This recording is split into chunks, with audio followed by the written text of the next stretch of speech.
Welcome to Nature Calls, Conversations from the Hudson Valley.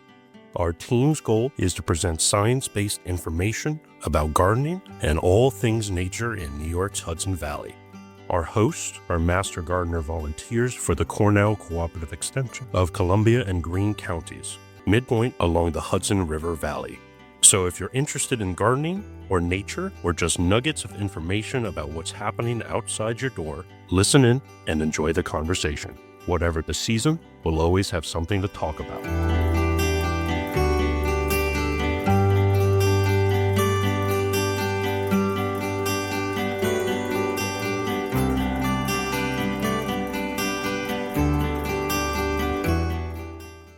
Hi, I'm Tim Kennelty. And I'm Jean Thomas. Welcome to Nature Calls, Conversations from the Hudson Valley. Today, our guest is Kate Brittenham, author and entrepreneur. Kate and her mother, Carolyn Summers, have co-authored Designing Gardens with Flora of the American East. Kate is also proprietor of a garden design and installation business based in Troy. Welcome, Kate. Thank you. Yeah, tell us about yourself. We could list a bunch of accomplishments, but we learn to listen to our guests and find out what they think is the most important. Yeah, sometimes. That's very kind. Yeah, well, it's funny because that's probably the first time I've ever heard someone describe me as an entrepreneur. And it's certainly not how I consider myself, but I'm an ecological landscape designer.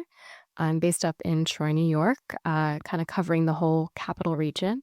Started my business probably about 8 years ago now. We focus on ecological landscape design, so it's science-based, but trying to create landscapes with a lens, an aesthetic lens that people can appreciate. And we use almost exclusively native plants.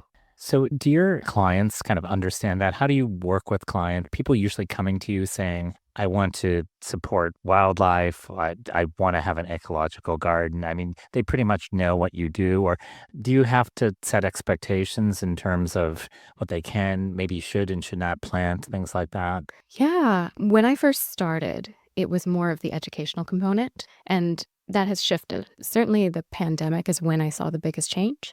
And now I do get more people actually reaching out to me specifically for what I do. But when I was first starting out for a good few years, I was doing a lot of education. People were just looking for pretty gardens. I was explaining there's a little bit more to it, and here's what I would try to do for you. Now, like I said, people are actually reaching out. They are really asking for that ecological focus. The crisis for pollinators has really resonated with the general public. It's like there's been a real shift in the last few Definitely. years. Yeah. One of the benefits of the pandemic, I think, allowed people to really focus in on their landscapes and really think about looking outside at their windows and like, oh, you know what? Maybe we can, instead of taking that vacation, let's focus on making our home a place that we really appreciate and want to spend time in. And also at the same time, people like Bartholomew were doing webinar after webinar and really getting through to a lot of people. So that's really when I noticed the shift. I saw something on some type of show last week when they were talking about the pandemic has created this huge interest in indoor houseplants, exotic houseplants. And so I think it changed people's view of things completely. Yeah, definitely. I think people were searching for any kind of connection. Yeah. And plants really do offer kind of a tangible connection. And being outdoors, certainly, right? Yeah. Literally touching grass, like just whatever you can do. So we had your mom on a few episodes ago. I had the pleasure of visiting Flying Trillium Farm or Preserve. Tell us a little bit about what your role was in that and growing up. I mean, I assume you grew up there, right? Yes, it did. And that must have had a huge impact on you and huge influence. It was one of our favorite interviews. Your mom's so knowledgeable. Preserve is so gorgeous and beautiful. And No pressure. yeah, really. No, I'm very biased, obviously. I think she's amazing. So I appreciate that. I grew up there starting, I think, when I was about 6 years old, and it was just an old dairy farm. We were constantly finding things, barbed wire everywhere, troughs and things, and she's really done an amazing job completely transforming it into this botanical garden. I have to say, my aesthetic absolutely was influenced by her, and she was the first native plant advocate I ever knew. And she's been doing it my whole life. So it was kind of hard not to be influenced by that kind of passion. Did you have your own garden when you were growing up, or did you just, how involved were you in? I played in the garden. Okay. When I was very little, I grew up playing outside and just running through the fields. We rescued newts and frogs, tadpoles. I had a very outdoor, tangible childhood growing up, like just running around playing with And then it frogs. kind of comes back to you, right? I think that's, after you kind of go through the teen years, it comes back to you. No, definitely. And I remember the very first plant that I ever like connected with actually was the mountain laurel cultivar called Tinkerbell. So of course that spoke to like a little 5-year-old child. Yeah. Just So you helped kind of co-write the new edition of Designing Gardens with Florida of the American East, which I love that book, period. And the new edition looks fabulous. I was just looking through it. So Cute. what was your goal in kind of doing that and kind of expanding that or expanding the coverage of it, or kind of what were your goals? So she wrote the first edition when I was I think a senior in high school. And so that would have been 2010, I want to say. In the time that the book was published, there's been a lot of research that has changed. We now have so much more research that we can use to really back up what we're talking about. She really wanted to refocus that and include more information in there. Also, importantly, she got a lot of feedback over the years that the lists in the appendices were super helpful for people. They are phenomenal. I used it at college, honestly, as a resource. Kind of fun to be able to cite your mother in a college paper, but the design chapter was the big change. She got a lot of feedback from people suggesting that this is all very helpful, but we'd really love it if we had something laying out where plants should go. That's where she kind of approached me about that, especially the drafting and the renderings. I remember visiting the garden that there was this kind of, I don't want to say formal, but you kind of knew where all the plants were. It kind of looked like what you'd have as a kind of a typical garden, but they were all natives. It was just incredibly beautiful. As a landscape designer, how do you pull that off? Or do you even want to pull that off? Oh, that's an even more interesting question. Well, second half. I think it depends on what the goal is with the client. Always, I am trying to put the science at the forefront, but it does depend on the client. Sometimes I do still have clients who are very much like this. We live in suburbia. This is Curb-Appeal. We need this to be a very specific kind of garden that will be accepted by the general neighborhood. People who live with HOAs have to deal with that too. So it kind of depends on the project and the site. I've also worked with plenty of clients who actually have said they quote unquote like the wild look. And we're going for like more of a restoration, more of a naturalistic attempt. So more like biomimicry. So it really just depends. And then when you say the science, are you thinking of things like what types of shrubs that you would plant for particular birds, things like that? I mean, like really specific things like that. And do you get questions like that? Or host plants for particular butterflies? Do you get those kind of questions, or is that way too specific? I have only had a couple clients who have been very specific about host plants or like things like that. I haven't had anyone who's like, I want this very specific Right. caterpillar. So you haven't had me as a client then, like that's right. I have myself and trying to get there. I will say that I'm always trying to learn more. So that's something where I actually do need to improve on is learning which plants support specifically. I really want to know those things, what specific birds require and all those things like that. So it's more generalistic, the requests overall, just to support wildlife as a whole. So what I'm thinking about is creating habitat at large. And if I can do that in a suburban garden in a way that is appealing to the neighborhood, I guess in my work, I'm trying to meet people where they're at. That's the nut to crack, really, right? Is have it be aesthetically beautiful, but also Because when I first you- started out, I mentioned I had to do a lot of education, and people, the first thing they'd say the minute I mentioned native plant, they're like, well, oh, I don't want the wild look. I think that was their first thing. And I'm like, well, the plants don't automatically produce a wild look. That's my job, actually, is to kind of help you get the style you want. Like plants have been used in formal. As you were saying, my mother has done that at Flying Trillium. You can use native plants in a formal style. That was a lot of education up front. So basically, that's what I'm trying to do now is meet people where they're at. Most of my clients are in kind of more of a stereotypical suburban area, and we're trying to work within the confines of what has been aesthetically accepted. So you're like doing more like beds and trees and shrubs and not so much like big meadows or anything like that. We've just gotten into meadows. Meadows are definitely tricky. Yeah. And they're very complicated. And people got very excited about meadows for good reason, didn't always know what went into putting one in. So we're getting into meadows. Lately, the majority of my work has actually been lawn reclamation, reducing lawn as much as possible. I know. I'm so happy to get these calls. I mean, that's the thing. I think that people just have this affinity for their lawns. And Yeah, people seem to recognize now that lawns are actually higher maintenance than they're sold as. I think the idea of a lawn theoretically is just something you mow and you don't really have to worry too much about it. You don't have to weed it, you don't have to prune it. All the things that go into actual horticulture and gardening. However, lawns are very high maintenance. Yes. A lot of inputs go into them that make them incredibly unsustainable and terrible for the environment.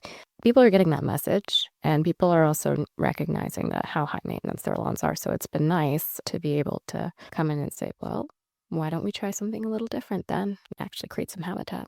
People who come and say, oh, I want to reproduce the natural look. How many of them achieve the natural look and say, holy crap, what was I thinking? And I don't really want this. I want something more organized. Seriously, a lot of people are doing that and regretting it. Is there a trend in that direction at all? I would say the majority of the people who specifically request a naturalistic look, and there is a difference too between stylistically, like what looks natural and what is actually biomimicry. And I don't even know if biomimicry is really the correct term for me to be using. For the people who do ask for it, they actually tend to have a little bit more property, or we're very careful about where we put it. So if they have smaller property and they're in a more dense population, I might stick a more naturalistic look in the backyard to have a little bit of buffer zones in the backyards between their neighbors. I haven't had anyone regret a naturalistic. Yeah, I was curious about that. Yeah. I see a lot of mistakes Oh, sure. people do. Yeah. And the book actually is just such a good, it's a textbook. You can, It would be. yeah, and well, it heads you off from so many mistakes along that line. It's remarkable. And I copied out some testimonials. This one from, oh, by the way, Douglas Tallamy said, designing gardens with flora of the American East is the most complete publication on the practical challenges associated with native plant gardening and fills this need very well for Eastern gardeners. What Carolyn Summers tells us about indigenous plants and wildlife is critical to our sustainable future. That'll sell a few books. And now you just put it out, was it this year? Oh my goodness. Yes, I think so. February. Professors in classes looking at this as a textbook? Oh, that's I think it would be awesome. It's just so cute. thorough. I can't believe the amount of work. Oh my goodness. Yes, and I will give my mother the majority of the credit on that one. The intention was for anyone to be able to pick it up and use it. I mean, we were just talking about kind of it's becoming popular. So there's a lot of demand. I've had people say to me, like, how do I do this? I have a 30 by 40 plot and where do I start, right? Do I just throw some seeds down? Well, no, right? Because you're probably going to have a bit of a mess. But I think that's where this comes into play, where people really want to get rid of some of their lawn and how you start with that, right? Yeah. It can feel very daunting Yeah. to take something like this on. I wouldn't want anyone to feel like they can't try to accomplish that because they don't have those critical resources and tools. So the idea with the book is really to allow anyone to be able to just try it on their own. And there aren't that many people like me doing Right. in our area doing what I do. So yeah, it really does need to be something very accessible to people. So how much do you have to educate and deal with like invasive plants in people's property? So you go in and there's a huge area of Japanese tailed grass and they say, this is where I want my flower bed. So I mean, I assume you need to deal with that at times, right? Yeah, no, definitely. I feel like I break a few hearts every time I go on a site visit for the first. It's always like the thing that you can't unsee, right? And unknow. Yeah, definitely. I'll take people around and on a first time consultation, we'll discuss like what they are trying to accomplish. And then one of the things I do is I catalog what they have that's great and good. And a lot of times I am cataloging the invasive species. Having to deal with invasive species a lot, I've kind of started to just rate them on a scale of, all right, how bad is this really? All right, what can we kind of live with? If I see mugwort or Right. bittersweet, those are my high level. problem species because they can really do serious damage, not just to the ecology, but to like houses, foundations, and infrastructure. I've seen bittersweet climbing over the train tracks on like Amtrak, and I'm like, that's a serious issue. So it's a little bit of kind of breaking the bad news and breaking the good news when you go to talk to people, and then Yeah. what could you do to help them? Exactly. Yeah. I guess so to answer your first question, like if I were to show up and they were to point out a patch of stilt grass that maybe they didn't even know what it Right. was, say I want a garden there, I'll be like, okay, well, great. We can absolutely do that, but we're gonna have to take a few steps Yeah. first to get there. So part of my job is definitely creating the plan. Also, ideally, we love to be kept on to do the execution and actually input everything. And do you do maintenance too? That once it's set up, it's like people kind of don't want to take care of it necessarily. We have all of our clients have the opportunity to do that. We do offer gardening services, and we have a few clients who've just always been gardening clients, never really design, although we'll do a few designs for them. We also try to just make ourselves available for questions. I've tried writing like stewardship plans as part of the service. And that's something I think we want to, moving forward, just offer more. Like just here's like almost like a brochure, Yeah. how to take care of your garden. Well, it can be intimidating. Yeah. Oh, yeah. Sure. Definitely. So initially, it makes sense. But that's part of the design process too, is trying to create landscapes that factor in the maintenance. If this is someone who has very little background, I might consider maybe doing less like tiny little plants everywhere in an integrate design. And I tend to plant more in swaths, lots of plants. So it's very clear to people who don't have plant identification backgrounds. Oh, well, this is the plant because look, it's a huge swath of it. Like this is the plant that should be here. That's what I'm thinking about when I'm designing. So what are some of your favorite native perennials that you would think, are really reliable, fairly deer resistant, which is a horrible question, right? That's it. Which is a complete separate question. But like if you were going to plant like a nice big perennial native bed, what would be some of the things that you would include in it? Full sun. Full sun. Okay, yeah. Like what are they psychic disasters? Like what are the conditions exactly? No, I just immediately started thinking deer resistance because that can vary from like zip code to block. But one of my favorites that I've been working with a lot lately, there's two that really, now they're all coming to mind. But Penstemon hirsutus. Perfect. Yeah, just Planet that. hairy beard tongue. Yeah, like it's taken on within like the industry. Everyone's like, oh yeah, wait, I'm just figuring out this is a really good plant, and it does happen to be indigenous to our areas of New York, which is really cool, or at least up in the capital region.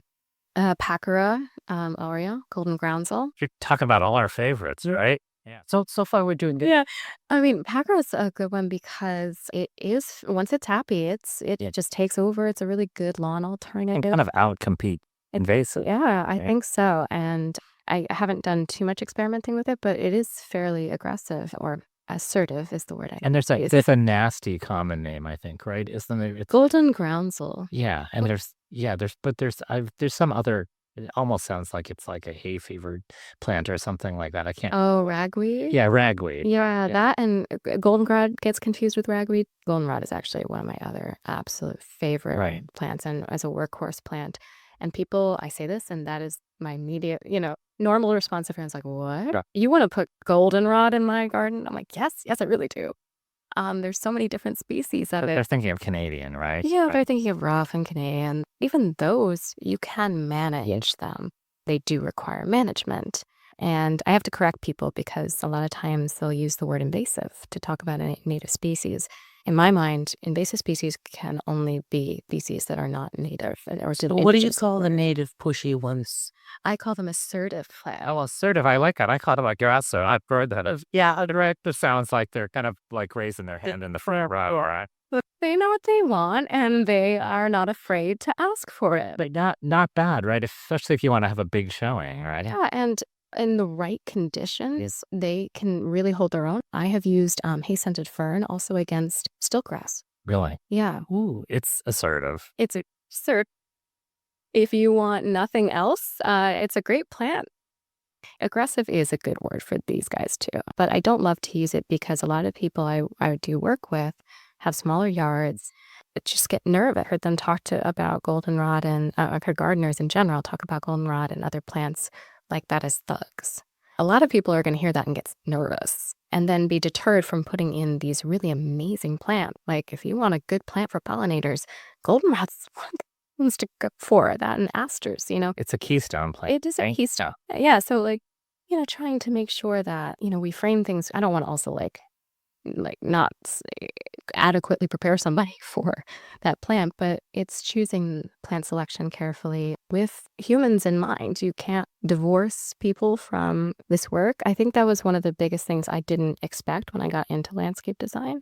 I got into it because I'm a nerd about plants.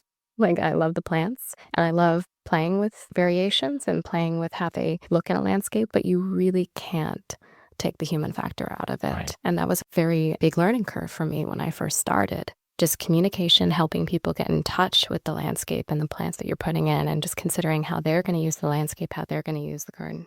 We should have probably asked you this in the beginning, but what's your definition of native? Is it native to actually New York, or is it native to where you're practicing, Troy, or would Columbia County be the same?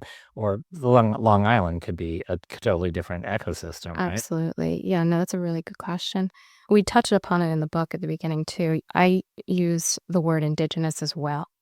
Indigenous to me provides a more historical lens that is a little bit more purist about where things are from. So indigenous to New York, indigenous to... So do you exclusively do that? Would it be New York, or would it be kind of the capital region?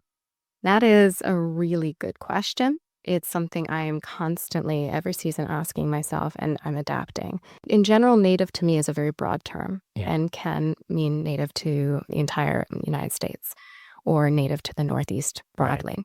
When I've started out my practice and continuously, I have mostly used plants native to the Northeast, or I've used plants native to the Northeast without focusing and being so strict about indigenous to New York. I'm trying to change and switch more to considering ecotype and ecoregions.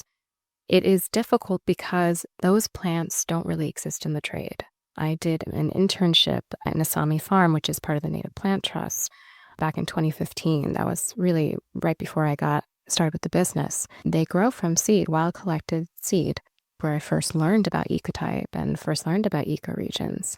I'm glad it's getting more prevalent as a discussion, but it's really hard to find ecotypical seed grow plants to the capital region. So again, it's about reaching people where they're at too, and the limitations of the trade also factor into what I can put into a garden and what I can't. So when you say ecotype, is it really, it's basically, it was growing here and the seed was collected here. Yeah. And the benefit is that it co-evolved with other species here, but also that maybe it's more hardy here, maybe it's going to be more durable here. It's an interesting question with climate change. Right. The reality is as of right now, we don't seem to really know what's going to happen. Just on the paper that we're supposed to have a very warm winter in Albany. I don't know if that'll actually be true, but it's kind of been true for the last couple of years. And we had 2 big snowstorms last year, and that was it. I'm probably one of the very few people in the capital region who was actually bummed about that. You start to see the impacts on the plants that rely on that insulation, right, rely on that water into the next season. Yes, the idea that maybe ecotypical seeds could be more hardy. The plants that were here that are indigenous to this area that have supported our indigenous wildlife continue to support that wildlife. Or it just may change, right? There might be plants that are further south from here, that are kind of supporting maybe birds that are further south from here, right? It's probably going to change at some point. Yeah, there's already evidence to show migration of conifers north, the amount of trees are moving. So that is a conversation that's happening in the native plant world. I think we want to try and preserve what is here just for the indigenous wildlife that is here. And do you find that the growers are kind of reacting to that at all? In terms of the native plant growers, your sources that you're getting from are kind of understanding that and reacting and maybe sourcing different things? I'd say there's a very select few that are. And to be fair, I only work with a very select few because it's hard to mass produce native plants. Right. A lot of plants within the nursery trade are actually clonally propagated, so they're all really just the same plant. Yeah. I am kind of heartened by there is a movement to really produce seed-grown indigenous plant species. The organization is called Local 59. They have been doing a lot of work with a lot of different partnerships, and they're working with the Northeast Native Seed Network, which is also trying to basically produce hubs and bank seed. When you say seed grown, that doesn't mean that when you go out to a client, you only plant seeds. It's basically the plants that maybe are plugs or maybe potted, but are coming from kind of seeds that you kind of know, right? Exactly. Yeah. And these are mature plants or plug-sized plants that are grown from seed, which gives them a lot of genetic diversity. So Who do you use? I use a couple different nurseries. They're wholesalers, though. One of the non-wholesalers that I use is Nasami Farm, actually, a Native Plant Trust. And where are they located? The main headquarters of Native Plant Trust is located in Framingham, Massachusetts. You can go there sometime. Yeah. Garden in the woods, you gotta go see. That's great. Beautiful. Yeah. But you'd also want to stop on the way at Nasami, which is actually in Whately, Massachusetts, so like Western Mass. And they have been doing research there for a long time. That's one of the places we are trying to start up a seed-grown native plant nursery in Albany. I co-founded an organization called Home Earth Alliance, and we are currently trying to build up. Very cool. Yeah. We kind of always ask this question to our participants. In this kind of troubled time, and we talk about climate change, we talk about invasives, the bad things for gardeners, right? So what gives you hope in your daily work and when you're working with customers, things like that? Yeah, I have to have hope, to Absolutely. keep doing what I do. But I love what I do, and I do feel that ultimately what I do, I am making a positive impact. What gives me hope is that I do see that passion. I see that urgency reflected in all the generations. We started talking about my mother. We're an example of that happening too, That's right. I grew up kind of inundated with all of this, with native plants in a good way. I grew up in a garden. It's a incredibly rewarding work to do this kind of I do consider it restoration work, even if it's not to the same level of ecological restoration. It's very healing work. And I think the more people who do it, the more they recognize how healing it is. And it's very low bar of entry. I do think gardens are actually a really wonderful way to start. We're talking about lawn reclamation. That's a really important thing that you can easily do. What gives me hope is that it's not hard and people are excited. So. Well, we're glad you're doing it too. And we were really glad to have you. And we learned a lot. And the book is fabulous. I'm very impressed. What's the name of the book again, Gene? The book is Designing Gardens with Flora of the American East. Beautifully photographed. Really great book. Thank you so much for coming. Thank you for having me.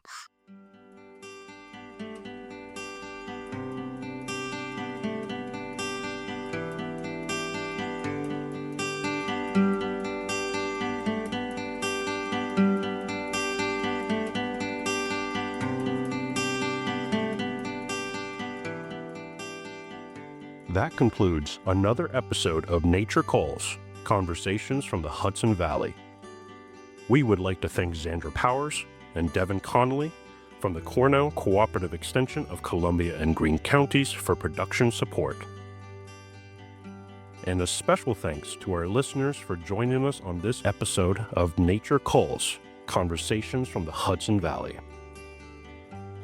You can find links to any of the topics mentioned in this episode at our website at ccecolumbiagreen.org. Comments and suggestions for future topics may be directed to us at columbiagreenmgv@cornell.edu or on the CCE Master Gardener Volunteers of Columbia and Greene Facebook page. For more information about CCE of Columbia and Greene, visit our website or visit in person during business hours at our campuses in Hudson or Acra. Cornell Cooperative Extension provides equal programming and educational opportunities.